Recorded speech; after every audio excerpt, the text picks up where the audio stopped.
tools that we can use in this year of faith to get closer to the Lord. So, just to give you a little overview of myself, I grew up in a middle-class family in New Jersey. I played a lot of sports.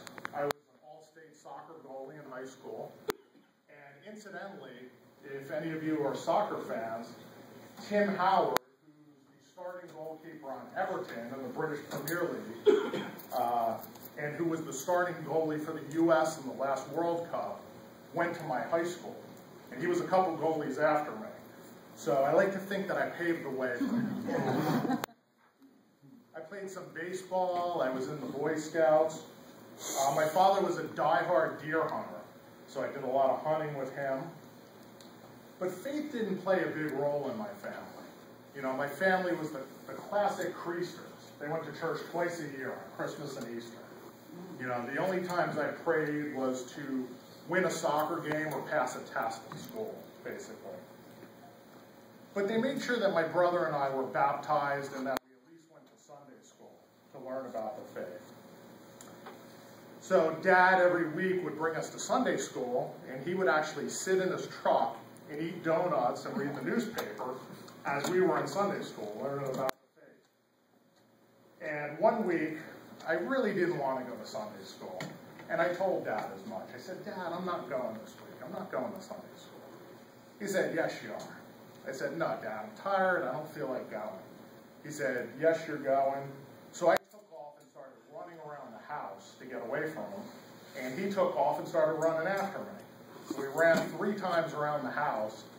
And needless to say, I ended up in Sunday school.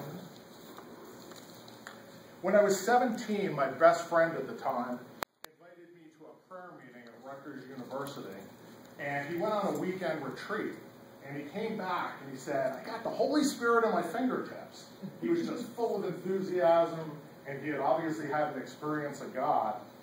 So this was strange to me. I didn't know why the Holy Spirit would be in his fingertips, but I could see his enthusiasm and that he had really been touched. So he invited me to a Life in the Spirit seminar, which is, most of you probably know, is like a series of talks so that you can deepen your faith. So the night before the seminar was to start, I was sitting in my room. It was a Saturday night, and usually on a Saturday night I would have been at a party or doing something social. But this particular night I'm reading Mere Christianity by C.S. Lewis that my friend had given me. And I just had a profound experience of God. I had tears running down my cheeks, my hair stood on end, and I just felt like God was right there in the room with me. So just a very palpable experience. So the next day I called him and I told my friend, I feel it too, I got it. So I was able to start this seminar with really having had a faith experience. So I was able to learn and kind of take in what they had to say to me. 2 years later, on the Easter Vigil in 1991, I converted to Catholicism at the age of 20. So after I graduated from Rutgers, I looked into the religious life for a few years pretty seriously. And I was a postulant and a novice in one order. And it was about this time that I was first introduced to St. Therese. I don't know if one of the brothers gave me her autobiography, but I read that, and I was just really touched by it. Then after that, I read several other books by her, and I just started to develop a faith relationship with her. Around this time, actually the summer before I discovered St. Therese, my family went on a trip to Paris, and because I hadn't known Therese yet, I didn't know to go to Lisieux. So I had read a biography on St. John Vianney, so I went to take a train trip to Ars, France, to see the place where John Vianney was from.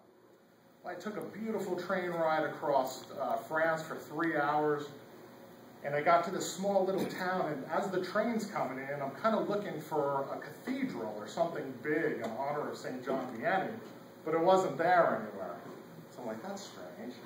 So I get off of the train, and I asked a French gentleman, where's Ars? St. John Vianney? And he looked at my map and we're up in the northeast corner of France, and he pointed down at the southeast corner of France. So apparently there's two R's in France.